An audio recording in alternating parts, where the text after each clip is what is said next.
Bom dia, gente. Vamos começando mais uma edição do BR Talks aqui. Acho que BR Talks esse ano tem sido intenso, né? A nossa agenda regulatória tem sido bastante pesada. Então, se antes a gente tinha tempo para falar sobre mercado, sobre assuntos mais específicos, agora a prioridade tem sido tentar destrinchar esse novo mundo que a gente vai passar a viver em 2023, 2024 com a intensa agenda de mudanças regulatórias, né? Hoje, o que é o nosso objetivo? A gente trouxe aqui o Luiz Henrique da Ambima, que é responsável pela comissão de distribuição de produtos, para falar um pouquinho da nova edição do Código de Autorregulação de Distribuição, né? E só contextualizando, assim, se quem quiser depois olhar na nossa página da DR, tem lá uma seção de vídeos. Assim, o que a gente vai falar aqui não é um assunto que caiu de paraquedas no mercado, né? Tudo bem que acho que a gente vive uma agenda intensa esse ano, mas a gente, em dezembro, a gente fez uma live com o Luiz, na época, para discutir o código de distribuição que estava num processo de audiência pública. E falamos lá sobre as expectativas que se tinha, etc. E o que foi publicado agora pela Ambima nada mais é do que a versão definitiva de algo que estava em discussão. Óbvio, a audiência sempre, depois dos feedbacks do mercado, ela está sujeita a alguns ajustes, mas diferente, às vezes, de audiências da CVM e outros reguladores que pegam uma gama muito mais ampla de participantes, né? Em geral, as audiências da Ambima, como elas são discutidas, como o texto do código que vai para a audiência é discutido pelo próprio mercado, né, criado pelo mercado, em geral, é raro que o texto final seja muito díspare em relação ao que estava sendo discutido, né? Então, quero dizer que no fundo, o que a gente vai colocar aqui, essa novidade, não é bem uma novidade, né? Alguma coisa que a gente já tinha ali antecipado em dezembro, que já estava por vir, e agora que virou fato. A gente vai discutir novamente essas questões e chamar a atenção de alguns pontos que a gente acha que foram destaque para agora o mercado realmente começar a se mexer com mais intensidade para implementar essas práticas que, assim, na nossa opinião, assim, foi um avanço tremendo, e que eu acho que vai ter consequências muito boas para o mercado de distribuição, até no sentido de uniformizar mais as práticas, né? E só fazer um contexto mais macro antes de passar a bola para o Luiz. Primeiro ponto, assim, eu gostaria, a gente está com, assim, a gente está com o Ibope, teve um Ibope bem legal esse assunto, e até não esperava tanto, porque, como eu falei, a agenda regulatória tem sido tão massacrante que eu achei que o mercado falava, nossa, não tem mais tempo de participar em live, tem que trabalhar um pouco, né? E acho que tem um público bem amplo, e eu queria colocar para todo mundo, que acho que para tornar mais rico esse processo, que quem quiser ir introduzindo perguntas ou intervenções ao longo da nossa live, pode ir mandando os questionamentos pelo chat, que a gente gostaria muito de tornar o negócio bastante dinâmico. Isso aqui não vai ser, a gente não vai nem fazer projeção de PowerPoint nem nada, porque a ideia é realmente discutir ideias, né? E aí o primeiro contexto que eu queria colocar, que eu acho que vale a gente olhar, assim, eu estou nesse mercado de investimentos de fundo aí desde os anos 90 para 2000, né? E eu não lembro desde 2004, mais ou menos, quando saiu a 409, tinha acabado de sair a Instrução 400 de oferta, e na época também tinha tido, logo depois, um pouco antes, a nova norma sobre as bolsas, na época da desmutualização da Bovespa e da BMF. Eu não lembro de um período em que a gente tenha tido uma virada de página tão radical e modernizante na regulamentação de mercado de capitais brasileiro, né? Então, a gente teve recentemente a mudança da norma de ofertas públicas, unificando os processos de oferta pública de 476, né? Então, substituindo a 476 e 400. A gente junto teve a 161, que junto com a norma de ofertas flexibilizou muito a questão do estruturador, né? Então, hoje, uma novidade é que você pode ter instituições não financeiras atuando na estruturação de ofertas. Então, essa é uma revolução que a gente está digerindo ainda para ver para onde vai, né? Do outro lado, você teve também uma mudança tremenda agora na regulamentação dos agentes autônomos, e junto com os agentes autônomos teve também a mudança a 178 dos agentes autônomos, que agora são os assessores de investimento, e a 179, que veio tratar, não apenas para assessor de investimento, mas para toda a rede de distribuição de produtos financeiros, da transparência de FIIs e de remuneração.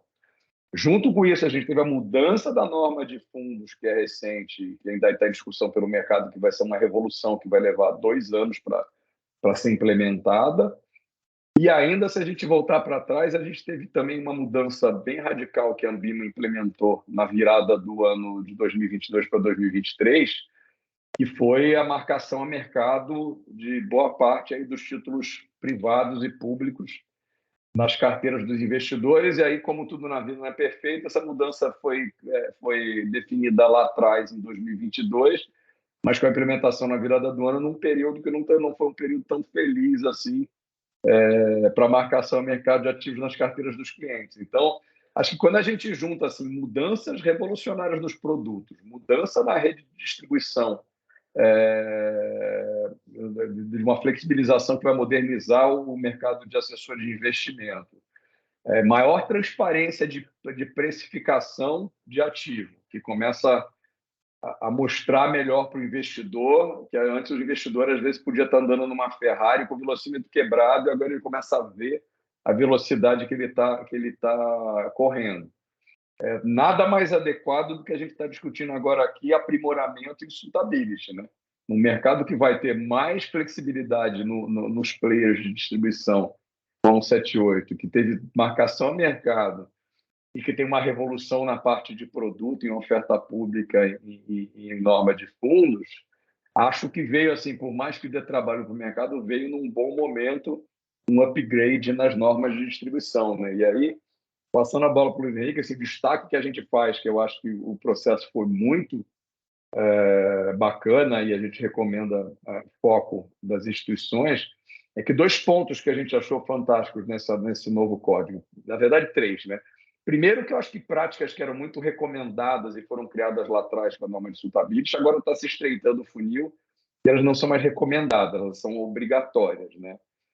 Segundo, que assim a tabela que é recomendada de pontuação de produto da Anbima, que era muito enxuta, hoje ela ficou muito rica, né? Eu acho que aqui a gente vai gastar bastante tempo com isso. Assim, até em volume, né, ela tinha 2 páginas, agora ela tem 6, e ela tem de agravamento, de pontuação de produto em relação a outras variáveis. E o terceiro ponto que a gente achou também muito positivo para o mercado foi a criar uma regra mais uniforme de como é que se dá a oferta de produtos e serviços de investimento no exterior no balcão de distribuição, né? E eu acho que é interessante porque sempre houve, talvez assim, acho que a gente via no mercado às vezes, sei lá, práticas não tão católicas, não tanto por maldade nem nada, mas acho que às vezes por ignorância, você podia ter muita gente equivocadamente oferecendo, dando acesso ao investidor ao mercado internacional de uma forma que poderia não ser boa nem para o investidor e nem para o próprio player que estava fazendo essa oferta, né? Então, eu acho que isso aí veio a subir a barra de dar uma uniformidade de como é que tem que se dar esse acesso. Então, assim, a gente destaca esses pontos, assim, meio que entregando o final da história, né, aqui do nosso filme, mas eu queria passar a bola para o Luiz para contar um pouquinho como é que foi esse processo, o amadurecimento do mercado e como é que a gente chegou nessa versão final do código, quais as expectativas da Anbima agora da parte mais pesada, que é colocar isso em prática, né? Sim, obrigado. Primeiro, obrigado aí pela oportunidade de falar um pouquinho sobre o código. Acho que é sempre bom a gente difundir aí os porquês das coisas, como a gente andou, né, e difundir as informações aí pro mercado. Eu acho que é sempre salutar aí que todos estejam na mesma página, né? Mas uma coisa acho que legal que você trouxe, o Brazuna, é a questão desse contexto geral que você deu. Acho que é ótimo eu levantar esse contexto, porque assim, é óbvio que a gente tem como é que eu vou dizer assim, uma evolução de regras ou uma mudanças nas regras muito conjuntas, né? A gente está falando aí de grandes alterações regulatórias e também na autorregulação, né? Que consequentemente, quando tem essas alterações regulatórias, vamos ter que rever toda a autorregulação. Mas eu acho que essa onda que está acontecendo aqui nada mais é que resultado de uma evolução que a gente teve no nosso mercado, né? E acho que uma evolução benéfica do mercado, um crescimento do mercado. A gente, se você olhar o que aconteceu com o mercado nesses últimos 20 anos, por exemplo, foi uma evolução grande na oferta de produtos de investimento para clientes, pessoa física, para varejo. A estrutura do mercado mudou muito, né? Você tem novos players, você tem a questão da arquitetura aberta, que era algo lá atrás que a gente olhava muito para o private, para segmentos super high e tudo mais, virou algo natural, algo normal para o varejo, varejinho até mesmo tem essa arquitetura aberta hoje. Então, assim, a evolução das regras e essa mudança estrutural das regras é muito em função disso, tá? E aí também até para modernizar as regras, não querendo subir regra ou só trazer mais burocracia, mas por outro lado, trazer maior flexibilidade, maior avanço para atender esse novo mercado, tá? E aí vou dar alguns exemplos aqui que eu acho que é interessante a gente trazer para a gente entender o porquê da evolução do suitability, né?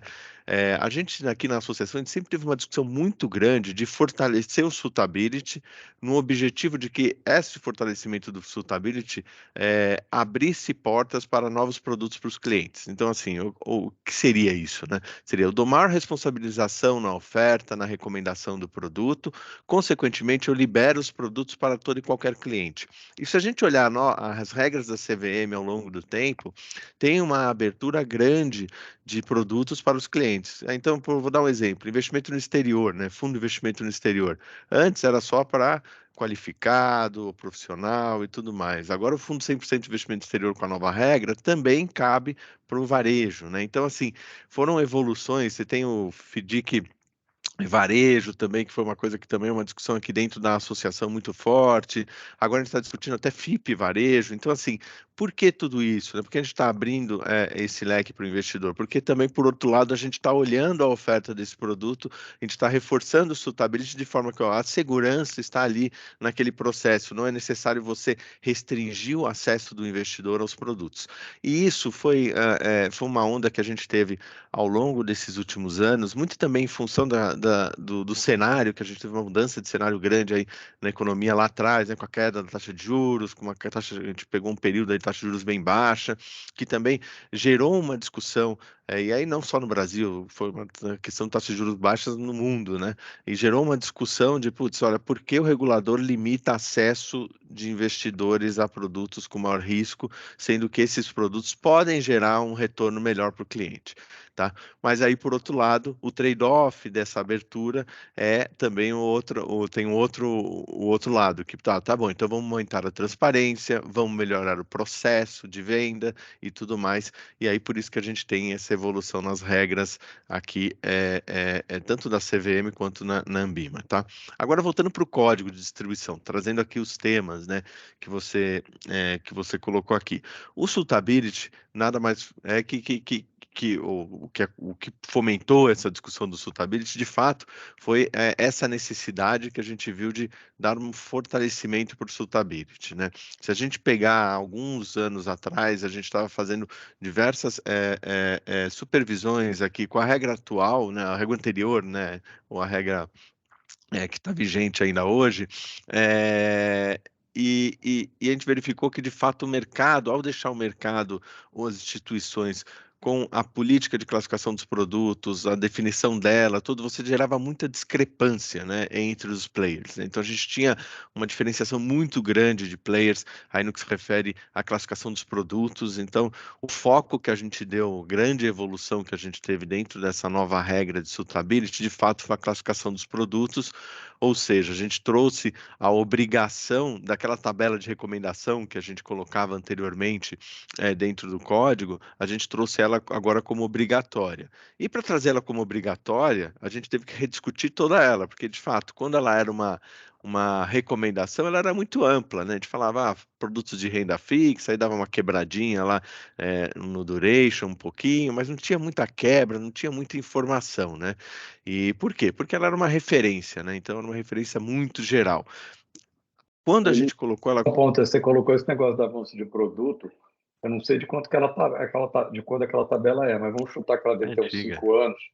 Quando você olha, Sim, ela parece arcaica para o mercado de hoje, é para ver como que o arcaica, é valor. arcaica. É, é, E para o acesso dos clientes, pessoa física, aos produtos, né? Hoje não, não. renda fixa já tem tudo, já tem um monte de Título produto público de 3 novo. anos é uma coisa que eu acho que É, virou produto de velhinha aposentada hoje, né? é isso, é É, isso. Mudou muito o mercado ao longo do tempo.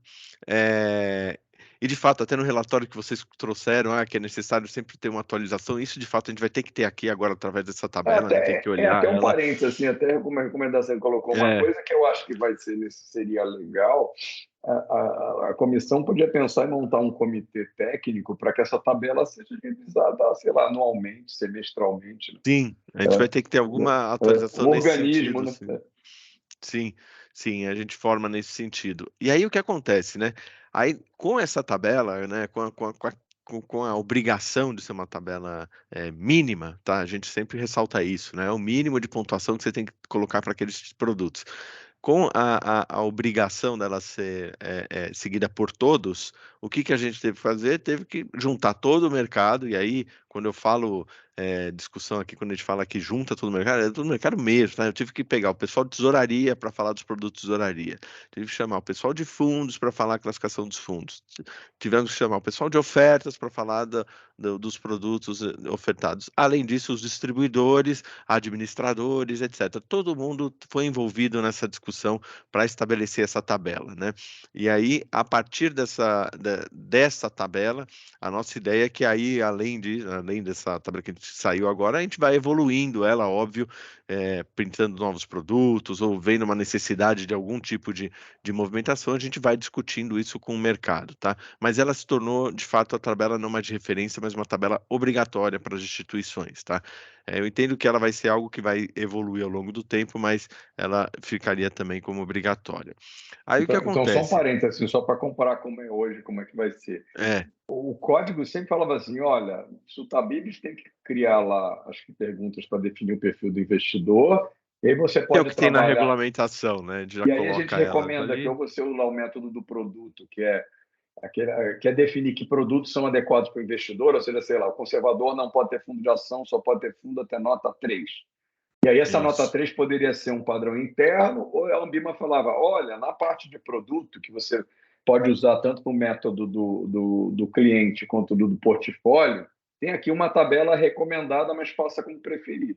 Agora o que virou seja pelo método do cliente, ou seja pelo método lá do portfólio, é obrigatório, no mínimo, aquela pontuação e, no mínimo, aqueles produtos com aquelas notas. Você quer, a instituição pode agravar aqueles pontos ou pode botar, isso. criar pontuação para ativo que não está lá, mas aquilo lá virou a régua mínima, né? Esse é um ponto bem importante, porque o que acontece? Vamos lá, a gente estabelece o range mínimo, né? O range, né, que vai ter para os perfis e a pontuação mínima do Também tem produto. lá o 0 a 5 e tal, e de meio e meio Isso. e tal. Isso. Então assim, é, a gente meio que a gente padronizou a questão da pontuação do range do perfil e também o do produto, né? A pontuação mínima do produto. Aí o que acontece? O que você trouxe de interessante é essa questão da instituição que faz por portfólio e a instituição que faz por produto. Antigamente, ou na regra atual, né, que essa regra nova vai entrar em vigor aí em setembro, né? Mas na regra atual o que acontece? A instituição que faz por produto, ela que faz a classificação do produto. Então, ela tinha uma flexibilidade, tinha uma referência lá, tudo, mas ela tinha uma flexibilidade de, putz, olha, comercialmente esse produto eu entendo que é melhor oferecer para todos os meus perfis. E tinha alguma questão comercial dentro disso, tá? E quando a Mas gente assim, tinha verificou na isso, pontuação ou na exceção? Sei lá, um sujeito botava lá na que o cliente. pontuação, na Tá. própria pontuação do produto, porque e foi isso que a gente verificou na nossa supervisão. E quando a gente verificou isso, o pessoal falou: poxa, mas conceitualmente não faz sentido, a gente deveria ter um padrão para todos. E aí é uma questão importante, né? A instituição que participa, que faz esse suitability por produto, ela vai ter uma restrição maior de oferta de produto. Né? A gente discutiu muito no nosso grupo de trabalho se não seria necessário obrigar todos a fazerem portfólio, tá? Porque, de fato, o portfólio, você cria uma visão melhor para o cliente, de você olhar o cliente e falar, putz, olha, eu consigo oferecer todos os produtos para o cliente. A única diferença qual é? Eu vou pôr um pedacinho menor em ações para o conservador, um pedacinho médio para o moderado e um maior para o agressivo. é isso, é o quanto daquele produto ele pode comprar. Na visão portfólio você tem essa facilidade, mas na visão portfólio também você tem a obrigação de acompanhar a carteira do cliente, de ver um desenquadramento passivo, por exemplo. Então, assim, você gera uma necessidade de acompanhamento sistêmico mesmo da carteira do cliente, que acaba gerando um custo muito grande. Aí, nas discussões aqui com o mercado, o pessoal falou: olha, vamos manter do jeito que está a possibilidade de produto e portfólio, mesmo a gente sabendo que provavelmente o mercado vai migrar para o portfólio. E aí eu digo mercado, principalmente as instituições que têm oferta mais ampla de produtos, né? Porque senão ela vai limar muito a oferta de produtos para ela, entendeu? Tipo, Não. por exemplo, vou dar um Provavelmente exemplo. tá falando assim, talvez que a vida de hoje, assim, quem usava por produto, no fundo, tipo, não tinha nenhum produto de nota 5. Aí todo mundo. Então, dificilmente um cliente não tinha acesso a um produto, né? Porque a régua era meio Isso. baixa, né? Então, Você você tinha fala a assim, sua cara, política, aí ele justificava, porque o tal, cliente tudo mais. quis, é exceção, ou porque. Aquela velha Isso. conversa, o cliente é conservador, mas aqui ele tem 100% de produto de renda variável, e lá no outro banco ele tem renda fixa, começava a virar uma certa bagunça, né, no final. Né? O que a É, gente percebeu, né, na nossa supervisão é é. que, de fato, as instituições que usavam para o produto tentavam colocar todos os produtos Como de exceção. conservador moderado, entendeu? Uma É, coisa assim, entendeu? sim, Não é agressivo, tinha pouco, entendeu? Por quê? tá. Porque restringia muito a oferta desses produtos, porque a gente conhece os nossos clientes, o cliente brasileiro, dificilmente você vai ter o agressivo lá, o cara que fala que Sim. tem apetite à perda, desde que tenha possível retorno maior. Então, assim, é isso, tá? Eu acho que essa é a grande, eu acho que essa é a grande, a grande mudança, né? Mas assim, eu entendo, né, que com essa obrigação da tabela mínima e com a obrigação aí dos ranges aí por perfil, consequentemente, a instituição vai buscar migrar para sua para o suitability de portfólio, tá? Que aí ela vai conseguir de alguma forma oferecer mais os produtos e aí nos pedacinhos aí mais adequados aí para cada perfil, né? Eu acho que seria a melhor saída. Nessa linha, eu acho que essas foram as grandes evoluções. A gente trouxe algumas coisas no Suitability também, e aí o waiver que a gente deu, que já existia o waiver para o fundo simples, né? Na possibilidade de você fazer a venda do fundo simples sem passar pelo processo Suitability. Isso é até um waiver dado pela CVM. E aí o que que a gente fez? A gente fez a equiparação desse waiver para a carteira do fundo simples. Então a gente pegou, putz, o que geralmente tem no fundo simples? O que que é que tem dentro de uma carteira do fundo simples? A gente tem produtos de curto prazo, pós-fixados, e aí tanto LFT, né, os títulos públicos, quanto emissões bancárias. Aí a gente colocou como possibilidade de CDB, né, o RDB também, e a LFT como também os waivers aí dados, ou os produtos que a gente não obriga que você faça suitability, né? Mas aí é Como no aquela final, questão. quem que cash management no final ficou mais amplo, ficou de fora, né? No Isso. fundo, Lembrando que os produtos automáticos, a gente já tem um waiver lá para produtos automáticos no Suitability simplificado também, mas aí é aquela questão, né? O cliente comprou CDBDI lá, de curto prazo, aí fez o investimento, tudo. Aí amanhã ele quer investir no fundo renda fixa, aí ele vai ter que entrar no processo de Suitability, você vai ter que fazer o Suitability para ele, aí você pode congregar a carteira dele com aqueles produtos que anteriormente ele não tinha feito, tá? Mas não tinha feito Suitability, mas é isso, tá? Eu acho que a ideia desse waiver também foi equiparar com o que a gente já tinha do Fundo Simples para os outros produtos, não valores imobiliários, né? Tá? Além disso, acho que a gente também fez deu uma flexibilizada com relação ao perfil conservador, tá? E aí isso foi interessante, que quando a gente começou a discussão nos grupos aqui, envolvendo todos aí as áreas aí das instituições, ou os produteiros que a gente chama, a gente percebeu que, de fato, o perfil conservador tinha uma restrição muito grande, por dois motivos, tá? A pontuação, o range de pontuação, era de 0 a 1, né, de meio a 1, então você só tinha produtos nessa escala sendo oferecido para esses clientes. E tinha uma outra questão, na definição do conservador também, a gente olhava só dois fatores, a gente olhava necessidade de liquidez e apetite a risco. né? Então era só esses dois. E conhecimento a gente não usava ele como um dos como é que chama? Dos fatores para definição do perfil, tá? Consequentemente, ficava mais restritivo. Então, se o cliente falava, eu preciso de liquidez, eu não tenho muita aversão a risco, esse cliente já obrigatoriamente tinha que ser conservador, tá? E aí, de fato, com o advento aí da obrigatoriedade da tabela com pontuação mínima, a gente verificou que, de fato, a gente tinha uma restrição muito grande para o perfil conservador. E aí a gente trabalhou um pouquinho, melhorou um pouquinho essa estrutura, dando a possibilidade do conhecimento ser uma das avaliações feitas pela instituição no que se refere à definição do perfil conservador também, tá? A gente era mais restritivo que a CVM, tá? A CVM tinha uns É isso três que eu ia itens, falar. a Na gente era norma mais tinha restritivo. isso já, né? Na norma Isso. era. Então, na verdade, tinha Mas na esse, norma, mas o que a sutileza que vocês estão passando era assim, pô, antes a norma a deixava, autorregulação mas falar. se restringia, agora pode seguir a norma. Né? E é interessante isso, tá, Brazuna? Porque assim, acaba sendo menos restritivo, que você fala, putz, ó, o cara já investiu comigo, já fez outras operações aqui comigo, ele tem conhecimento, então, consequentemente, ele não precisa ser conservador, ele já pode ser moderado, mesmo ele tendo esse apetite menor a risco, tá? E aí o que acontece? E com relação à pontuação também a gente evoluiu um pouco, colocou para 1,5, tá? E aí e aí foi muito em função da quebra que a gente fez na tabela, que quando a gente começou a quebrar a tabela, a gente falou, pô, esse cliente só pode curtíssimo prazo, não faz sentido. A discussão que a gente estava tendo, aí lembrando vocês, acho que passando um pouco de histórico, essa discussão da evolução do Sultability, a gente começou em 2019, 2020, tá? Final de 19, início de 20. Então, faz muito tempo que a gente vem discutindo isso dentro da associação. E na época a gente tinha uma taxa de juros baixa.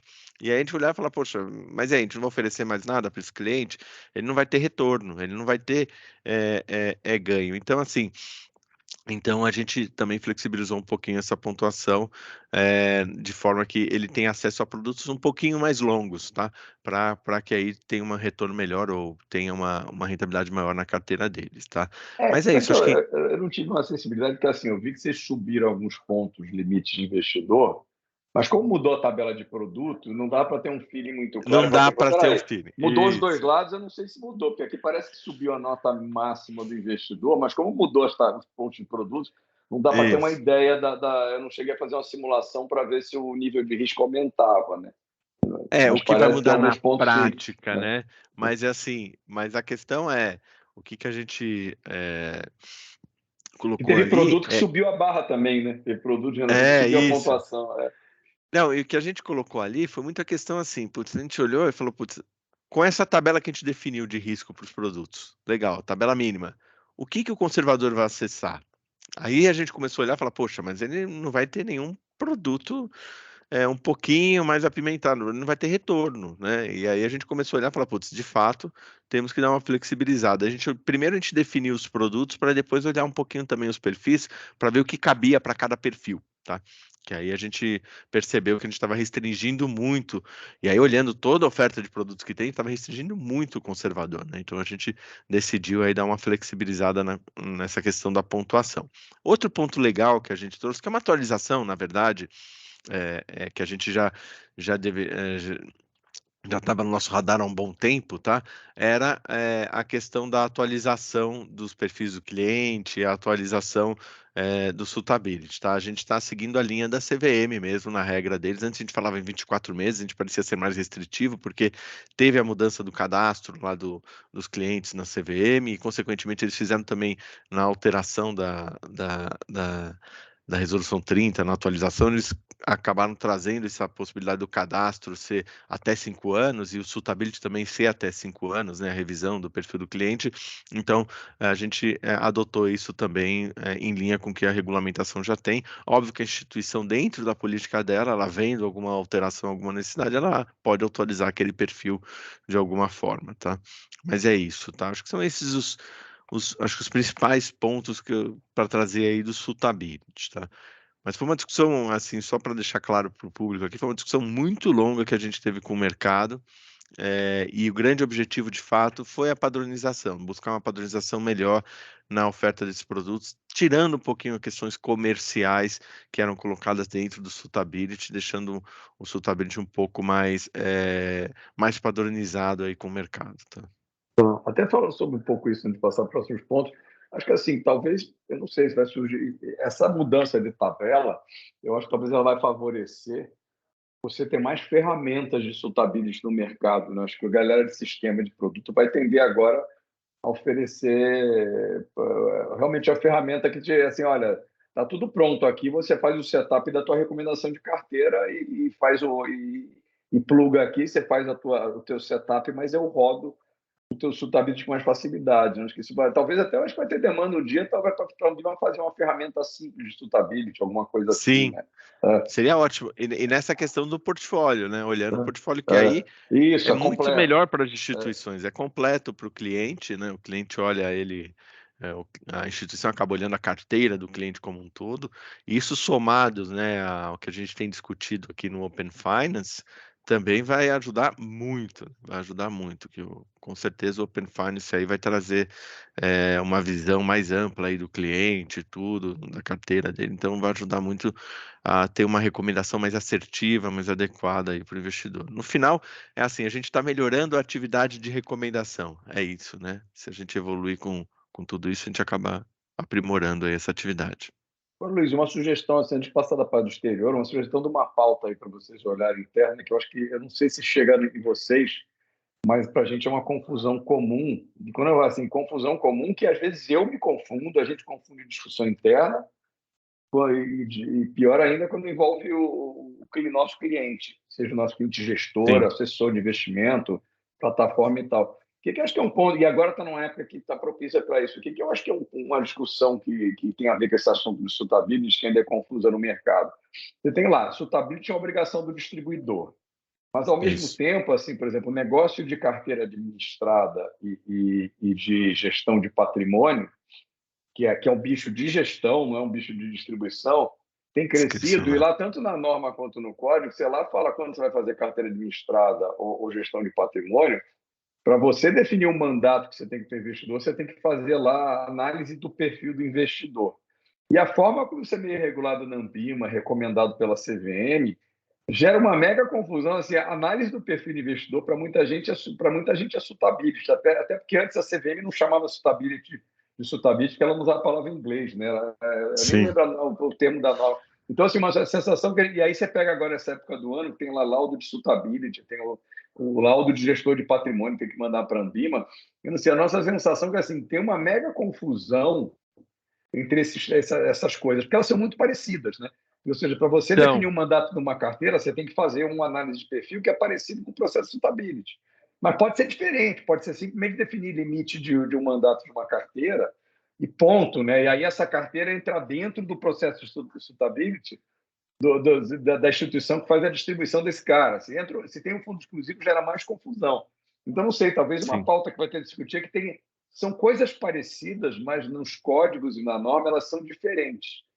Isso é uma coisa que São. gera uma certa confusão hoje em dia. Antigamente não gerava, porque esses players eram muito separados, né? Agora não, como muita coisa misturou, ou seja, às vezes um agente autônomo que tem um processo de suitability de uma corretora que ele trabalha, montou uma gestora, ou às vezes uma gestora tem só o negócio dela mas ela também distribui produto. E aí ela falou, peraí, quando eu distribuo, eu tenho que fazer suitability, mas quando eu faço fundo exclusivo e carteira, eu tenho que fazer análise do perfil. Dá para unificar o processo, mas assim, eu acho que é um assunto que talvez tem que dar Interessante, né? uma unificada lá na frente. Eu não sei qual é o melhor caminho. Sim. Eu não sei se chega É, muito essa dúvida para vocês. não, esse é um ponto interessante, porque assim, a própria regulamentação trata, a regulação, né, trata diferente esses mundos, né? Ele não Mas os joga nomes são para muito parecidos, né? ele não joga para resolução 30 o que o gestor tem que fazer para definir o perfil, né? Ou para definir o mandato, né? Mas ele tem que ver o perfil do investidor. Acaba E caindo. tem lugar que chama suitability de perfil do investidor. Então, assim, gera Sim, uma sim, confusão. sim. Sim, é que na verdade, e aí o que eu vejo nessa questão, né? O que que é a regra de suitability? O que que é o suitability? É tentar padronizar, né, a forma de você fazer a melhor recomendação para o cliente, né? E aí quando a gente fala de carteira administrada, até fundo exclusivo, ou carteira administrada mesmo, aí, que é o que você mencionou, o pessoal do gestor de patrimônio, é muito uma questão, é um tailor-made que eles fazem na estrutura, né, ou vamos lá, naquele mandato para o cliente, mas não é em alta escala, né? É muito one-on-one Não, com o ao cliente, contrário, né? fala assim, vamos definir os É, limites do portfólio, né? desse E aí pode portfólio ter agora, confusão, como você... pode ser meu Isso. único negócio com o cliente, por exemplo, fundo exclusivo, posso fazer Ou só um posso ter pedaço do 10. patrimônio. Não, se eu É, sou gestor de patrimônio, eu posso estar cuidando do patrimônio todo do cliente. Então, a confusão isso. realmente ela vai existir sempre, né? Mas eu não sei, até a terminologia Sim. talvez até podia discutir no meio para harmonizar, porque gera muita confusão, muita. Eu entendo que a atividade é muito similar, a ideia da atividade é muito similar, mas em padrões e escalas completamente A diferentes, em execução é estilos totalmente diferentes. A diferente. A execução é execução muito diferente. É aquela coisa assim, putz, eu sento com você aqui, eu vou definir com você esse portfólio. Lembra muito o consultor, né? Se você for sim. pensar Não, aí você na pegou um bom ponto. E o consultoria, consultor né? tem que fazer um processo de suitability, Tem que fazer o entendeu? processo, Eu não sei, lembra muito o acho que é um consultor, tema é talvez que complexo. vale discutir com calma, não ser a solução. Mas dá É. uma assim, cruza bem a linha aí desses negócios, entendeu? E aí, a gente mesmo às vezes falha, sabe? Fala assim, eu falo, quando eu falo na área de perfil, o cara fala suitability, eu falo, suitability, mas não é outro negócio. Né? Então, Acaba misturando esses conceitos. Mas acho que assim, é próximo, eu entendo que é muito similar, é a mesma coisa, só que, e aí vou olhar, pensando no cliente, tá? É muito igual, mas o processo que é feito que é muito diferente, né? Então, assim, eu entender a necessidade daquele cliente, o que aquele cliente, vamos dizer assim, necessita ou está buscando naquele serviço, lembra muito o que a gente tem na definição do perfil do cliente no Suitability. Só que a questão que acontece, na hora de ofertar é diferente. Eu defino um portfólio para ele, eu defino como é que eu vou dizer, um mandato para mim, na verdade, né? Nem um portfólio, um mandato para mim. E aí pode ser que não seja produto, pode ser que ele defina só os tipos de ativo. Então, assim, tem uma diferença no resultado, no que vai ser colocado, né? mas na Isso prática, acho assim, que é um quando você ponto. pega de obrigação regulatória, assim, pensa um gestor que faz Ah, distribuição sim. e que ele adere Aí ao ele faz o código de. Suitability. E não, que ele adere ao código de gestor de patrimônio. Ele agora, de janeiro a abril, ele fica confuso, que ele fala, não, peraí, pela CVM, eu tenho que fazer um relatório É, interno de PLD e de suitability em abril. Mas pela Ambima eu tenho que entregar em março um relatório sobre o perfil do investidor. Gera uma confusão grande. É sim. uma coisa que a gente tem que pensar. Até recebi uma pergunta aqui É, no você viu que chat, aqui nesse sentido. aqui tem duas, assim, primeiro, a primeira é Quer boa, assim, colocar? sobre publicidade. Está falando a Tá. regra cita, se não me engano, que o assessor precisa colocar junto ao seu logo a marca da plataforma que é pré-posta. Em caso dele usar mais de uma instituição, como ficaria? Bom, primeiro separando que essa obrigação de colocar o logo é obrigação da norma de assessor, né? Isso O aí sete oito. nem é tratado no Código da Ambima, né? Mas acho que é uma boa pergunta que eu não lembro se está no 78, mas a CVM, provavelmente nos ofícios de esclarecimento que vai soltar, ela deve falar sobre como vai tratar essa parte de divulgação de Foi assessor ligado a mais que interessante. um, né? Ontem a gente participou do evento lá, né, com CVM e tudo mais. Eles deram um caminho ali, né, falando que, ó, você não poderia colocar os dois logos, porque aí o cliente não sabe qual produto de qual instituição é. Eu acho que você teria que, se você for fazer a oferta de produto da instituição A, você faz o material da instituição A, ou você oferece para o cliente uma instituição A. Se você for fazer a oferta do produto da instituição B, você coloca o material. Você não Mas poderia o site unificar. institucional é óbvio que vai falar que você não Esse vai é o ter problema. Então são os dois. entendeu? No institucional você vai ter que ter os dois lá, não vai ter muito jeito. É isso. Talvez a resposta, Daniela, que eu até recomendo, assim, agora está um processo, como toda norma, de Coleta dúvidas de dúvida. que tem de serem enviadas para a CVM, seja via BAE ou seja via outra entidade, e a CVM provavelmente vai soltar um ofício futuramente sobre essas dúvidas. Então, eu recomendo, assim, dependendo da instituição que você trabalha, se for mais focada associada à Ambima, mandaria lá pelos canais corretos para a Ambima, se for trabalhar mais com a gente autônomo, via BAE, né? Talvez, porque realmente para essa dúvida chegar para a CVM para o esclarecimento. Isso. Outra coisa, podemos aplicar o modelo para a carteira administrada e fundos exclusivos de pontos por produto que a Ambima possui. Deixa eu ver se teria meio usar, acho que é um pouco Isso. a conversa, ou seja, para definir o Isso. limite de uma carteira administrada ou de um fundo exclusivo, usar o processo suitability, acho que no fundo é o que a gente falou, né? Que não existe uma vedação, né? Não existe. Se ele quiser. É que assim, né? Se ele utilizar, vai ser mais restritivo para ele do que ele tem hoje dentro das estruturas aí de administração de recursos terceiros. Mas ele poderia utilizar, não teria Se problema você for ver, nenhum. o processo é muito parecido, né? Só o objetivo que é diferente. Quer dizer, você vai usar para É, estabelecer o limite do mandato para poder gerir a carteira, e no outro é para isso, efetiva recomendação de produto, né? No fundo, isso. os dois servem para controlar se o que estava recomendado é o que está sendo feito, né?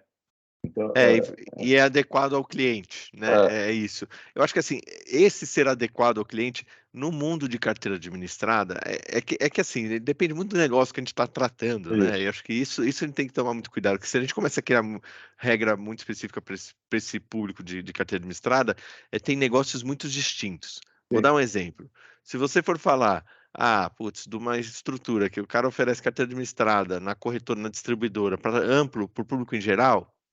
Ok, acho que se eles adotar o stabilidade de distribuição, é o melhor dos mundos para ele, que aí ele se garante naquele suitability, é um suitability padrão que tanto vai ser para a carteira administrada quanto para distribuição direta, ok, faz mais sentido.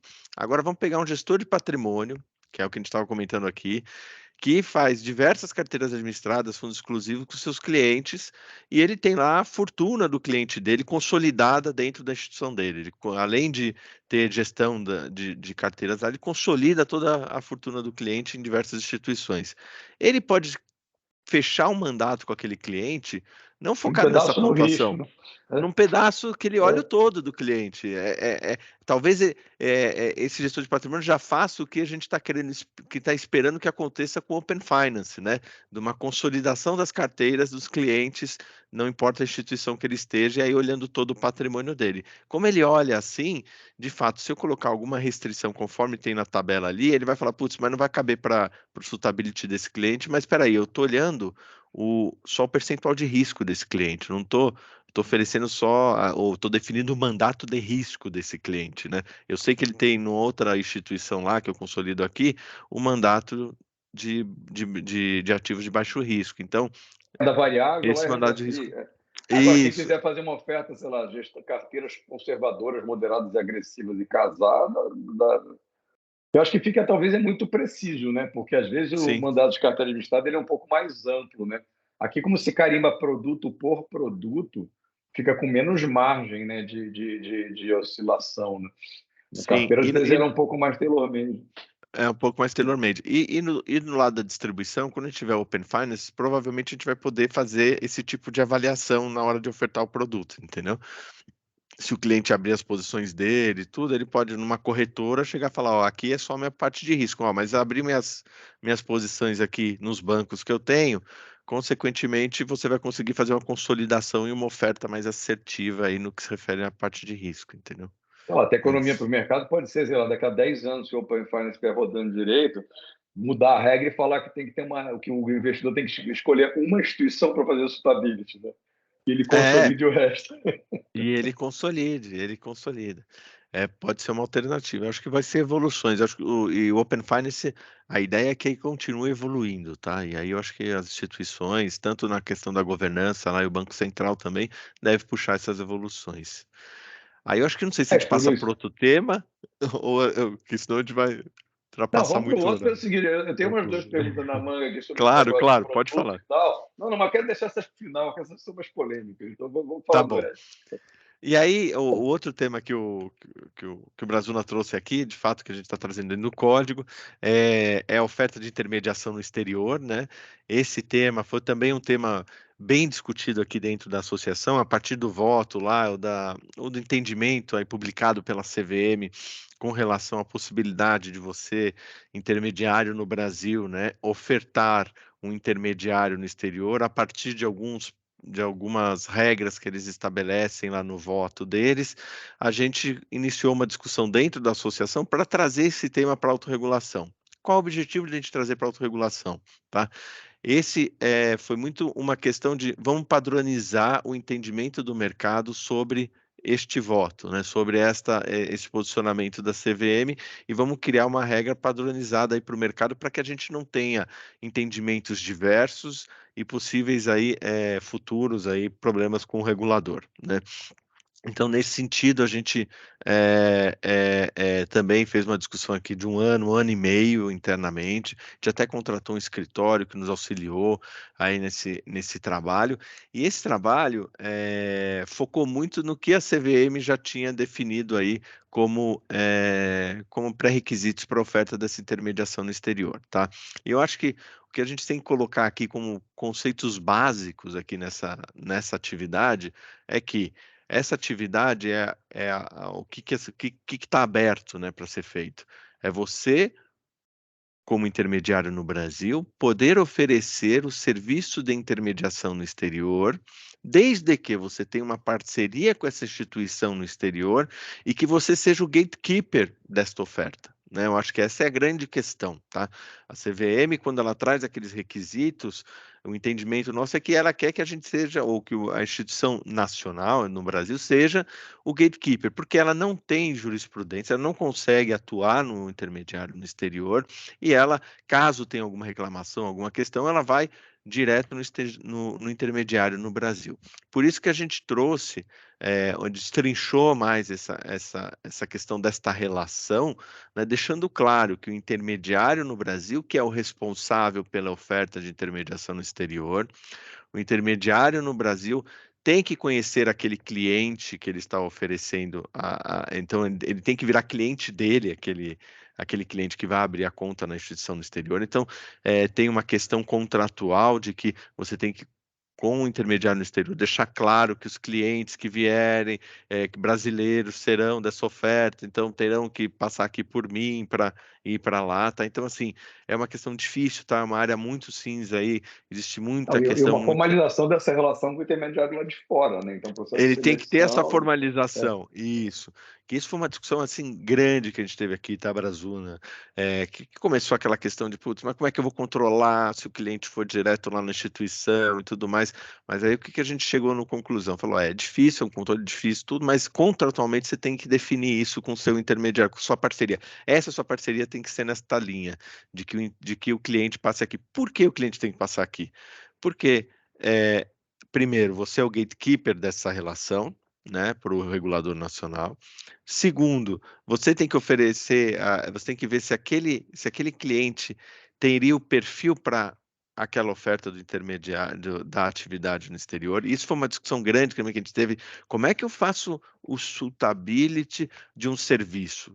Eu só faço suitability para produto. A gente olhar aqui, uma parte do suitability que a gente está tratando aqui na discussão anterior é produto, né? Como é que eu defino o risco de um serviço? Então, entra um pouco na avaliação do intermediário no exterior, quais mercados que ele atua, que tipo de cliente ele possui. Putz, ele tem atendimento em português, então eu consigo pegar aquele cliente varejinho, consigo oferecer para ele, né? Eu não consigo. Então, tem um pouco aquela questão de appropriateness que chamam, né? Que é você olhar se aquele serviço, aquele prestador de serviço é adequado para o seu cliente, né? Se ele tem uma adequação para o seu cliente, tá? E aí você faz o suitability aqui com o cliente, vê o perfil dele e vê se de fato aquilo casa com o que aquele intermediário está oferecendo, tá?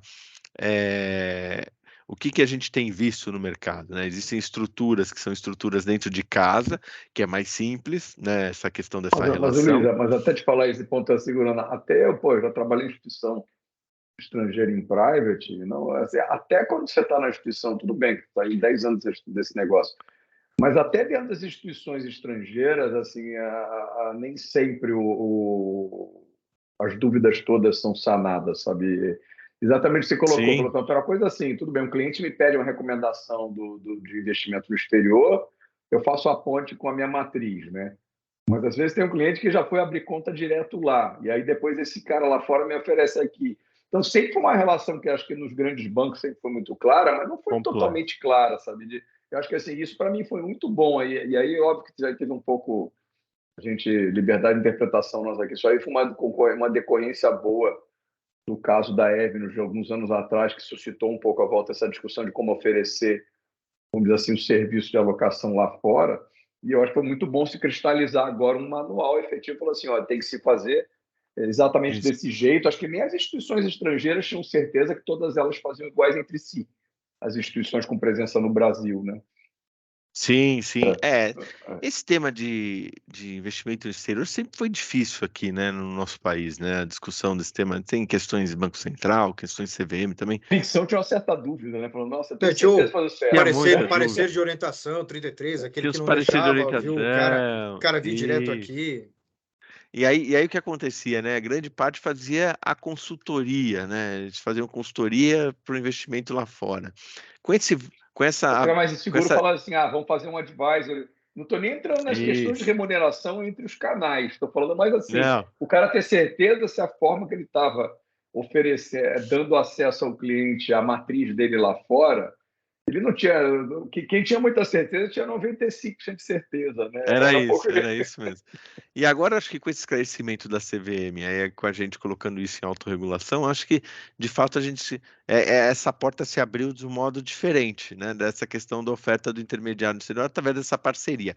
Isso eu acho que de fato, e aí já olhando o que está acontecendo no mercado, né? A gente vê que essa abertura trouxe uma oferta de intermediação ou de produtos ou de serviço no exterior, né? Para cliente varejo alta renda, hoje, algo que, se você pegar anos atrás, era meio que difícil a gente pensar nisso, né? Então, lembrando, voltando àquele tema inicial, né, que a gente falou da evolução do mercado, isso foi uma evolução do mercado, grande, né, grande. Hoje você tem aí bancos, instituições financeiras oferecendo, né, bancos de varejo, né, tradicionais aí, oferecendo investimento no exterior para os seus clientes, clientes de varejo alta renda, né? E aí, o Vamos trabalho da fazer. autorregulação foi muito olhar isso daí para a gente padronizar o máximo possível para não ter nenhum questionamento futuro aí por parte do regulador aí Ou nessas seja, o estruturas. acesso ele necessariamente é feito só através da instituição brasileira. Só para deixar claro para o pessoal que o acesso direto do Sim. estrangeiro ele continua vedado como sempre foi, tá? Só para o pessoal Você não não vai, confundir. você vai O, selecionar um o- player parceiro lá Claro, fora ou vários, né? exatamente. Isso, é isso aí, isso. é isso aí. O ponto aqui, né, o Rafael, PH, né? Eu sempre vou te chamar de PH, não tem jeito. O ponto aqui, PH, a questão é a seguinte, né?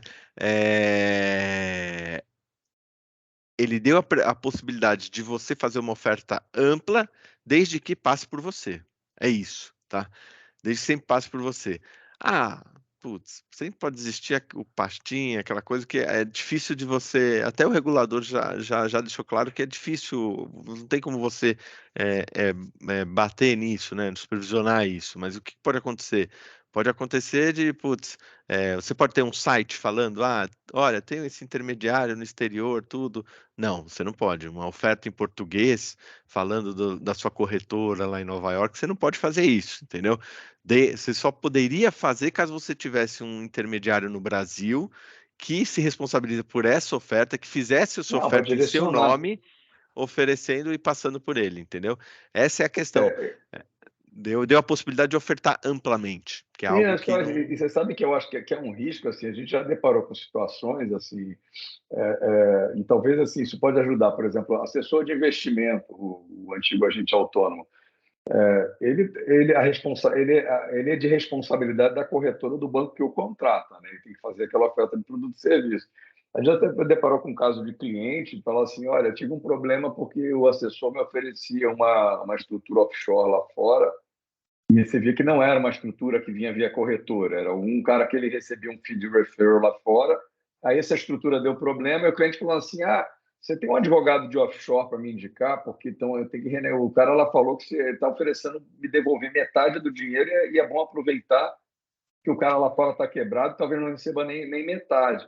E aí, na época, eu falei: você não precisa do advogado de offshore, você precisa do advogado criminalista, porque a oferta de produto de forma que foi feita não é Totalmente questão de regulado. você, É você não vai regular. brigar lá É fora. regular. E aí Totalmente. gerava uma situação, assim, acho que era uma situação constrangedora do mercado, porque assim, não é que a corretora aqui no Brasil sabia disso, o assessor, para buscar uma alternativa, fazia isso e acabava colocando ele em risco legal e a corretora.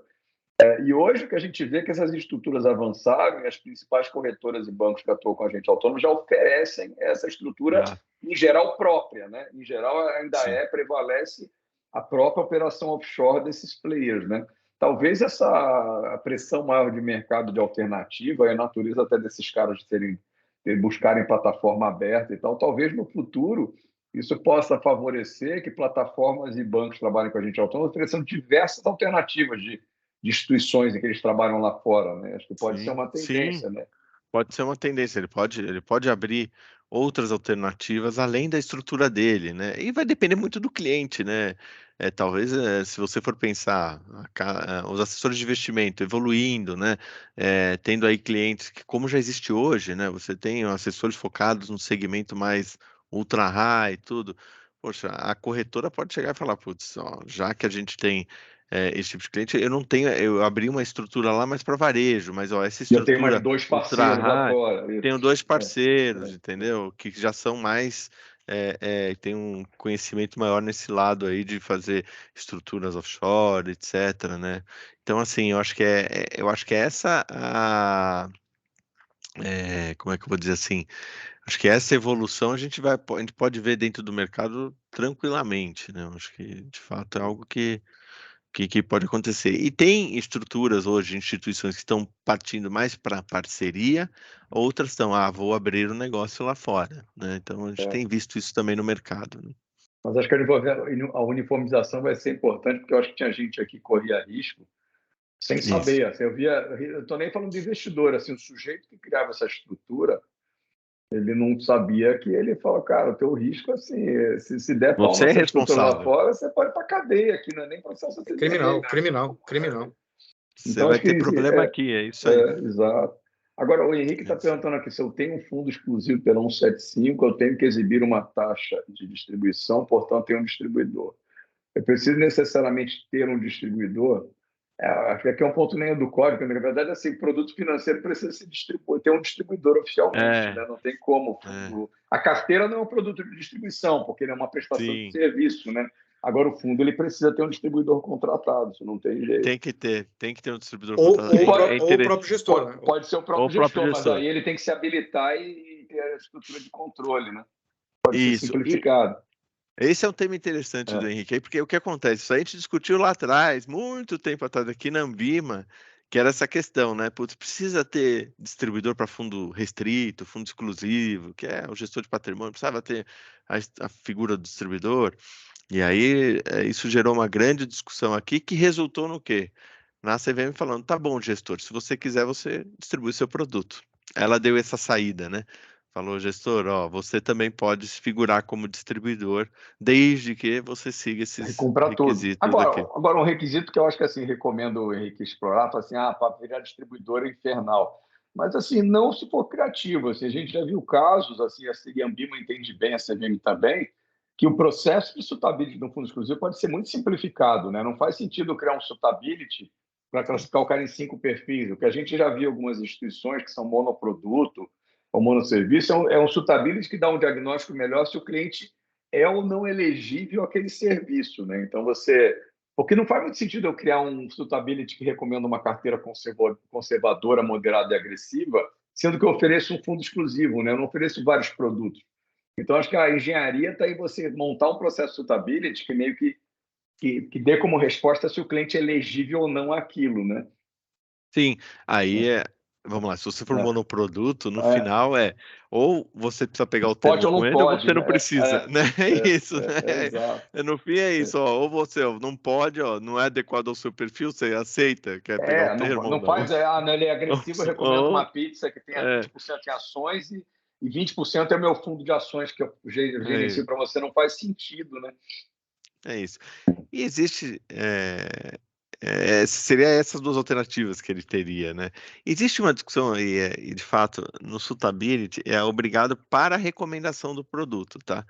Mas é óbvio que você não tem como definir se foi recomendado, não foi recomendado, se o cliente quis aplicar, se não quis aplicar. Então tem se o cliente vai aplicar, você pega, ó, ou o seu perfil está adequado, ou você tem que assinar o termo, né? Porque não tem como você definir se foi uma recomendação, não, se é uma dificuldade aí nessa questão da distribuição, né?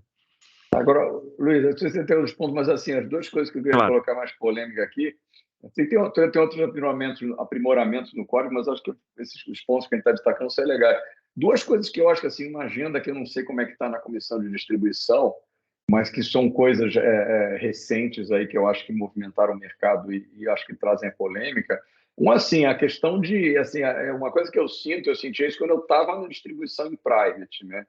E aí, quando você está em gestão, você compara as duas coisas e assim, puxa a sardinha para um lado ou para o outro, né? Mas assim, eu sinto que com essa maior sofisticação de produto que a gente tem no mercado, duas agendas que ficaram patentes recentemente, assim, com essa discussão da maior transparência de FIIs, talvez, acho que inevitavelmente o mercado vai ter uma discussão de ter um processo de autorregulação um pouco mais taxativo e controlado de aprovação de produto, né?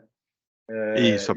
E aí, junto com esse negócio de aprovação de produto, colocar para você que também foi caso recente, aprovação de produtos versus também conflitos de interesse e distribuição, né? A gente viu casos recentes aí de gestoras que tiveram problemas, que conseguiram captar um horror de dinheiro às vésperas com problemas já acontecendo, e claramente advendo no noticiário que, assim, nossa opinião, que eu acho que teve uma agressividade maior ali de pagamento de rebate que provocou, não é nem que não provocou uma venda de um produto fora do suitability, acho que isso não.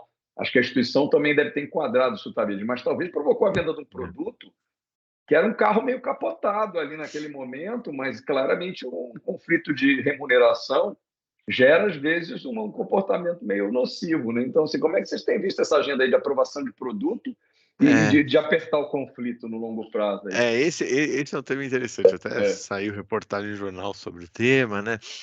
O que acontece, né? De fato, a gente vê a prática de mercado, muitas instituições têm essa prática de fazer uma avaliação de produtos, principalmente produtos terceiros, né?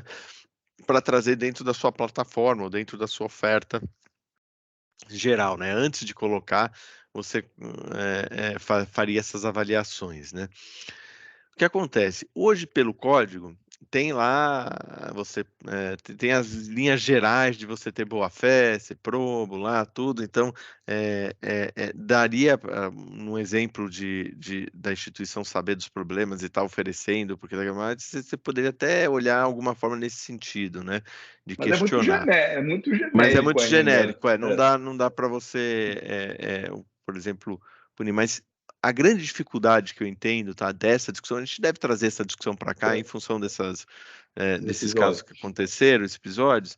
Mas o que acontece? Acho que a grande dificuldade que a gente vai ter e o grande desafio que a gente vai ter é definir o que é um problema e o que não é um problema, né? Não, eu estou até separando os assuntos. Primeiro, assim, até, assim, pelo alto grau de sofisticação de produto, talvez assim vale já melhorar o processo de aprovação, né? Aí a segunda questão poxa, ainda a gente vê no mercado situações em que parece que teve produtos horrorosos, que teve uma falha. E não estou falando questão de mercado, não. Assim, não é que, sei lá, pegar dois exemplos extremos, assim, tudo bem. O sujeito distribuir algum crédito das lojas americanas pode ter sido muito bem avaliado, talvez não foi bem acompanhado, mas foi uma surpresa. Ou vender produtos de gestores que não se comportaram bem, eu poderia ter aprovado bem, mas depois eu não monitorei bem. Então, acho que tem esses dois aspectos que tem que olhar, assim, rito de aprovação, de acompanhamento e de conflito de interesse, né? O que a gente vai ter de questões interessantes aqui é que a gente tem algumas mudanças também dentro das relações entre distribuidor, gestor, né, com o 75. Talvez esses trabalhos também a gente olhe de alguma forma, entendeu? Que vai ter o due diligence do lado do gestor, né, no distribuidor, e aí também o contrário poderia acontecer, entendeu? De alguma forma nesse sentido, entendeu? Isso olhando gestão, fundos, né? Mas olhando os outros produtos, de fato, a gente já está no nosso radar, tá, o Brazuna, trazer esse tema para cá. Não sei como vai ser a resolução, que essa é a grande dificuldade, né? Que eu já Não, tive até o debate aqui, tem que amadurecendo, mas certamente é uma tem que pauta, amadurecendo. né, Isso, é uma pauta, sim. Acho que a gente tem outras pautas importantes, que aí na linha do suitability, com a evolução do suitability que a gente está tendo, é trabalhar um pouco aquela questão da qualificação dos clientes, com maior flexibilização nessa qualificação, etc. Provavelmente vai ter uma discussão também sobre suitability no âmbito regulatório. Influenciadores também a gente tem dentro da nossa janela aqui, discussão. Então, assim, tem muito tema ainda na distribuição que a gente tem tratado aqui. Fora, né, a transparência, que a gente já sabe que a transparência de remuneração vai vir aqui também para o nosso lado de autorregulação. Provavelmente a gente vai ter alguns trabalhos aqui nesse lado da transparência, até mesmo que dentro do nosso código já tem um capítulo lá de transparência da remuneração e a gente vai ter que fazer algum tipo de ajuste lá, tá? Com a nova regra que é 179. ver como é que cada aplica. Agora, você falou da parte de influenciador, assim, já tem alguma discussão de algum caminho, assim, a gente vai pegar mais um influenciador que é remunerado, vou entrar mais separar o cara que tem mais cara de educação financeira do cara que está meio conflitado com o produto, Entendi. já tem um Certo. início de discussão disso, ou ainda é um primeiro passo? O que a gente trabalha aqui é muito na linha do que a gente tem feito, até que a gente fez com o exemplo do agente autônomo, tá? A gente não vai trazer um influenciador para a Anbima, efetivamente, no que se refere à autorregulação. A gente olha e autorregula os intermediários que utilizam dessas ferramentas, né? Então, a gente vai estabelecer melhores práticas para os intermediários, ou regras para os intermediários, Comercial no que se refere à com esse gato. contratação, a forma de contratação e tudo mais, né? É isso, como Mas, prestador de serviço. a Selic alta permitiu que essa pauta de vocês vá um pouco mais para frente, né? Porque esse mercado perdeu um pouco de Ibope. Perdeu, dá uma segurada. Mas só para terminar então aqui do código, a gente tem ainda de fato o capítulo lá de cibersegurança, melhorias ali em política de informação e cibersegurança, né? Mas assim, acho que as linhas gerais, o que a gente trouxe, né? A gente trouxe tanto o cyber quanto política de dados em único capítulo, né? A gente consolidou, e o objetivo disso, de fato, é que tem que ser tratado em conjunto, né? Não adianta a gente segregar esses dois mundos. Também outro ponto aqui, a gente trouxe algumas regrinhas para contratação de terceiros, né? No que se refere à cibersegurança, de como você observar essa contratação e tudo mais, por exemplo, nuvem. A gente tem algumas outras iniciativas de cyber que não são no código de autorregulação, mas que são vamos dizer assim, um guia de melhores práticas, tá, que a gente tem de cyber, e dentro desse guia a gente tem os anexos, né, e esses anexos tratam desses temas, e aí acho que é até interessante as instituições aí que tiverem interesse, buscarem essas informações no guia e nos anexos, que aí vocês vão entender como é que eu vou dizer assim, qual seria a melhor prática, a melhor forma de cumprir, né, esses requisitos, essas suas políticas aí de cyber, como poderiam cumprir essas questões aí, tanto de segurança da informação, quanto também de contratação de terceiros aí, tá? E tratamento Organizada para as de estruturas incidentes mais também. leves, né? Agora, outro guia que E, a Ambima tem legal também, que acho que desse tema é recomendável, acho que foi revisado ano passado, se eu não me engano. O guia de PLD PLD, da né? Ambima, PLD. ele também é muito bom e eu acho que assim, tem um conteúdo muito pesado e bom na Ambima para auxiliar as pessoas a criarem as suas políticas, as suas práticas, que eu acho que é meio subutilizado. Então, bom lembrar mesmo de é bom acessar. Estava lembrar desses disponível, guias, né? Esses são guias interessantes que ajudam aí a direcionar, principalmente como você mesmo disse, as estruturas menores, né, que não tem tanto tempo, né, para ficar estudando o tema, para ficar discutindo internamente, aí você já tem alguns direcionadores interessantes ali. Luiz, eu também fiquei com, só aproveitando, também fiquei com uma, Claro. uma, uma dúvida, tá, a respeito da parte de cripto, tá, porque o código agora ele está falando Ah, que tá. as instituições elas têm que ter uma metodologia própria, inclusive para agregar pontuação no caso dos ativos com maior potencial de risco, né? Então, claro, imagino que a maioria das plataformas que oferecem esse tipo de ativo, quer dizer, elas nem estejam no âmbito da autorregulação da Ambima, mas quando Não, eles passam a fazer parte, por exemplo, de um veículo, um fundo que adquire. Quer dizer, como é que vocês estão vendo isso? Porque eu imagino que a ideia não perfeito. seja restringir acesso a esse tipo de produto. Quer dizer, não é só porque é cripto que o conservador não vai poder adquirir, pelo menos em um percentual pequeno. Como é que vocês estão vendo isso? Porque eu senti Tá falta de um bom. maior detalhamento em relação a cripto, tanto no próprio código quanto no anexo. Eu queria que vocês dessem uma panorâmica disso aí. Tá bom. Esse foi um tema que, de fato, a gente discutiu aqui também, não só aqui na distribuição, mas a Ambima como um todo, né? A princípio, né? E aí, como você bem colocou, as plataformas de cripto, as exchanges, que a gente chama, né? Elas não estão aqui na Ambima, não são reguladas ainda, né? A gente tem uma questão ainda pré, né? Ambima, pré-associação, que é a questão de como vai ser regulado, como é que vai ser essa regulação no mercado nacional. Então, a oferta direta de cripto não está abarcada dentro do código de distribuição. Acho que tem que ficar bem, é importante deixar isso claro, tá? Mas, por outro lado, a gente viu que, de fato, tem uma evolução dos produtos tradicionais em investir em ativos digitais. Ativo digital, nem vou falar cripto, é ativo digital. Então, assim, os produtos nacionais têm evoluído nisso. Fundo de investimento é um exemplo, né? Você tem os fundos lá que compram criptos ou ETFs de criptos lá fora. Então, assim, que correm ou vinculam aí as suas carteiras a esse risco. Tem também os derivativos, né, que tem derivativos que têm essa possibilidade, e também pode ter, por exemplo, um COI, eu vou dar um exemplo, alguns produtos que ficam na cabeça aqui que a gente pode ter essa vinculação a esses ativos digitais, tá? E aí, por isso que a gente deixou esse dispositivo lá, que aí você tem uma política, como é também algo novo, a gente falou, putz, não vamos estabelecer pontuação que tem que ser acrescida, isso e aquilo. Vamos olhar, definir para a instituição, ter uma política para avaliação de que, de fato, esses produtos podem agregar um risco diferente, ou um maior risco à estrutura do produto tradicional, então que você coloque ou faça uma política para agregar pontuação de risco para esses produtos, tá? Não definimos o quanto, porque o que acontece? Vou dar um exemplo. Em fundos, você pode ter um percentual pequeno, grande, médio, depende. Em COI, ele pode ter também um percentual pequeno, médio, não sei, entendeu? Então, assim, a gente ficou muito na dúvida de definir, de fato, uma pontuação mínima ou acrescer X por X de pontuação para um produto que compra esse tipo de ativo. Então, ou que tem um risco vinculado a esse tipo de ativo. Então, o que a gente fez? A gente deixou esse dispositivo claro que valeria para dar como exemplo os ativos digitais, né? A gente quis pontuar mesmo o ativo digital para deixar claro que, olha, para esse tipo de produto, vale você acrescentar uma pontuação de risco. Por quê? Ah, não, pode ter mais volatilidade ou menos. Em sua característica geral, tem mais volatilidade, mas também agrega um risco que é um risco não tradicional do nosso mercado, que é outros riscos envolvidos, né? Que a gente tem a questão da custódia desses ativos, questão das estruturas que estão por trás desses ativos e tudo mais, né? Acho que é Me deu importante isso. assim, ficou claro, mas me deu uma dúvida.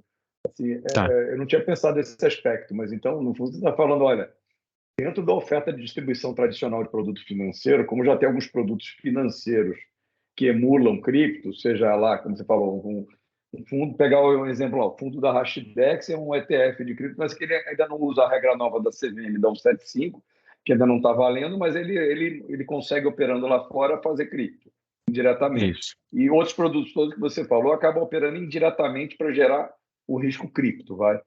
Então, aqui talvez seja assim, olha, como agora na tua oferta de produto tradicional aí, no mesmo departamento que atende o cliente para vender um fundo normal, um CDB, comprar e vender ação, tem produtos financeiros com risco cripto, considera isso. Agora, eu não tinha Isso. pensado o seguinte, que já tem algumas instituições financeiras hoje que têm suas próprias operações de cripto mesmo, né? Ou de cripto na veia, do sujeito comprar, Sim. tem as suas exchanges para ele comprar. Agora, eu não sei se a oferta desse serviço para o cliente, se eu sou um cliente lá do canal de atendimento onde eu tenho minhas aplicações financeiras, eu não sei se eu ligar para ele e falar assim, cara, eu ouvi falar que você tem uma corretora de cripto também, se a oferta é feita dentro do mesmo segmento, eu falo, não, cripto é separado aqui, essa conta aqui, você está aqui, eu trato de fundo, ações, etc. Você vai comprar cripto, toma aqui o telefone, é um outro software, é um outro extrato, etc. e tal. Eu tenho uma dúvida, Sim. vocês chegaram a olhar isso, a oferta é segregada ou integrada ou não? Essa é uma grande dificuldade que a gente tem no momento, Ordazuna. Por quê? E aí, vamos dar o contexto aqui, né? Tá bom, tem instituições reguladas aqui, ou que são parceiras aqui da Ambima, que estão aqui na associação, e que fizeram algumas estruturas aí, as exchanges deles aí para oferecer criptoativos, né? E tem as exchanges de fora que estão aqui no Brasil, que estão Isso. oferecendo e que não estão aqui na sessão. Então, assim, a gente ficou muito em dúvida de nesse momento, discutir uma autorregulação para esse tipo de atividade. Por quê? Para não criar uma discrepância entre as instituições, e também porque essas estruturas não estão numa regulamentação brasileira, né? Elas Então, a ainda prática que não vocês estão estão dando reguladas. assim, risco cripto que você tem que considerar no suitability é só do produto financeiro regulado. Só do produto Tá. financeiro regulado.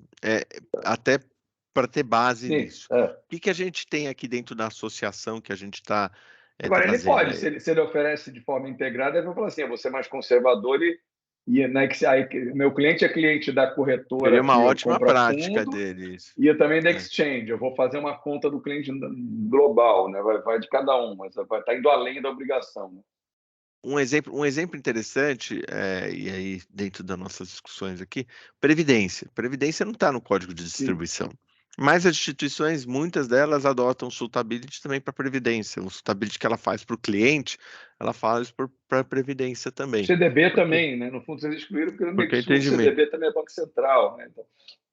o CDB a gente incluiu na autorregulação, foi a gente que trouxe, entendeu? Mas se você for pensar em outros produtos como essa questão da previdência, as instituições trouxeram, falaram, puta, é a melhor prática.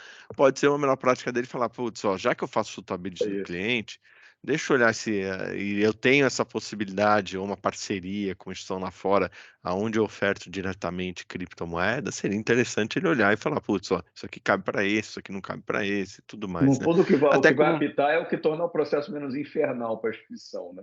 Isso. Não, e no final, né, é aquela coisa, é você ser coerente com o seu cliente, né, e você ser fidedigno com o cliente. Acho que esse é o grande ponto, né?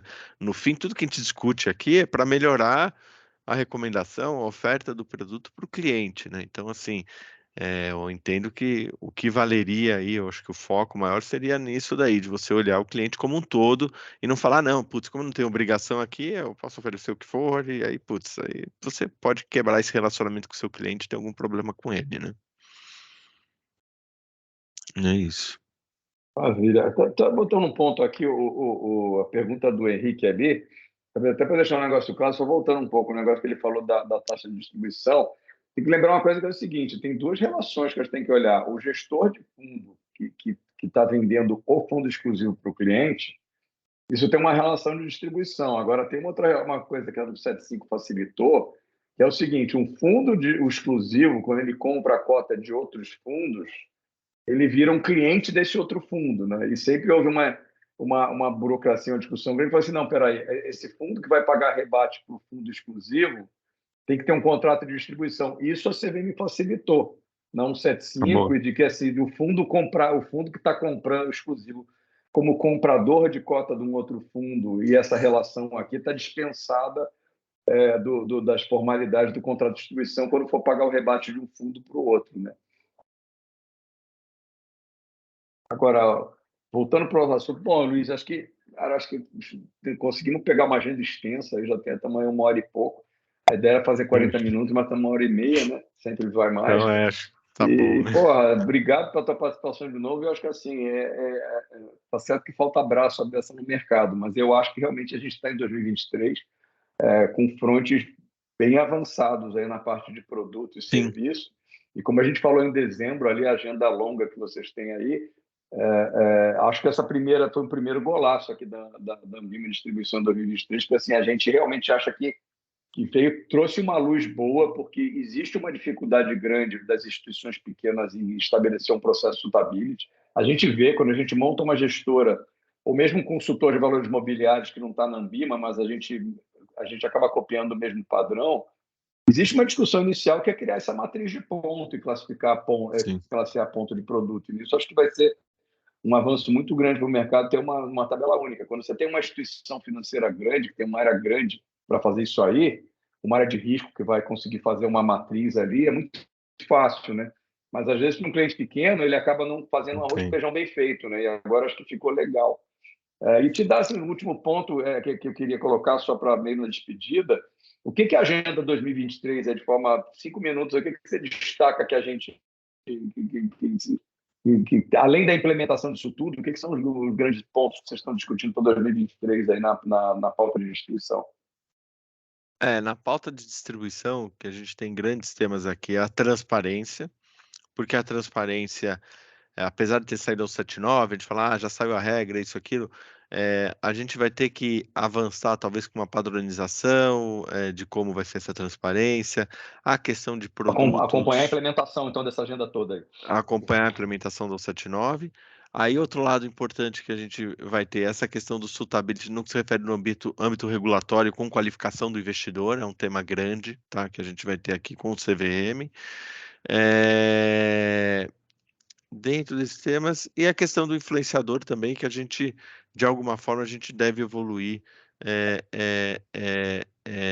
em alguma aproximação também com os influenciadores aqui como associação e também com os parceiros, com os associados aqui, talvez aí criar uma melhor prática para eles nessa questão da atividade.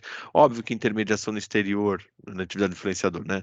Na atividade de contratação, né, do influenciador. Mas aí com relação a também intermediação no exterior, provavelmente a gente também deve continuar as discussões aqui, porque o que acontece? Tem um pós, né? O pós-oferta desse cliente, como é que vai ser isso lá para frente? Então, Verdade. provavelmente, a gente vai ter algumas discussões aqui, algumas coisas, não sei se em âmbito autorregulatório, regulatório, ou só mesmo discussão com o mercado, para a gente ver melhores direcionadores aí para o mercado, para depois abrir uma agenda com o regulador, mas provavelmente vão ter alguns desdobramentos com relação a isso, porque a gente está falando da oferta inicial desse serviço, mas o dia a dia depois, como é que a gente vai tratar, né? Acho que são questões importantes. Então, o que eu vejo assim, já que o tema de influenciador vem, a gente em breve vai ver a abertura da conta do Luiz Henrique no TikTok, para a gente poder acompanhar. Vamos lá no TikTok, começar a fazer autorregulação no TikTok. Mas obrigado, assim, foi uma vez bem produtiva, assim, para quem está acompanhando, caso tenha alguma dúvida adicional depois, manda para a gente aí pelos e-mails que vocês acham no site da BR, a gente direciona para a Ambima, e a gente vai estar, assim, provavelmente a partir de amanhã já essa vídeo vai estar salva na nossa página lá de vídeo no site que direciona para o YouTube, e a gente também vai transformar, a gente tem transformado as vídeos, as lives também em podcast depois, porque a gente vê que tem um público aí que não gosta de assistir, mas gosta de colocar no carro indo para o trabalho, assim, para ouvir as novidades. Então, o podcast deve estar semana que vem no ar. E obrigado de novo aí, Luiz, pelo tempo raro aí, que eu sei Eu que que a agenda é agradeço. pesada. Valeu, Luiz. Abração. Obrigado a vocês. Obrigado, Um gente. abraço. Tchau, Tchau. gente. Obrigado. Até Tchau, mais. tchau.